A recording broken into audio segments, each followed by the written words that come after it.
Bapak Andre Ango kini tengah berupaya menghadirkan transportasi massal yang baik untuk warga Manado.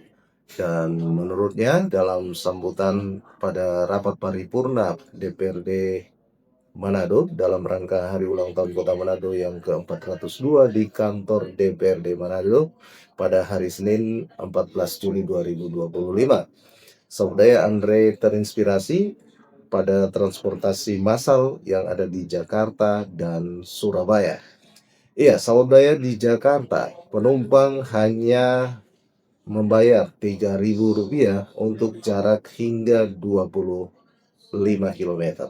Dan di Surabaya untuk 2 jam hanya bayar Rp5.000. Dan disebutkannya ada transportasi yang nyaman dan murah berkontribusi pada kesejahteraan masyarakat. Saudara, biaya hidup akan lebih rendah serta mobilitas meningkat.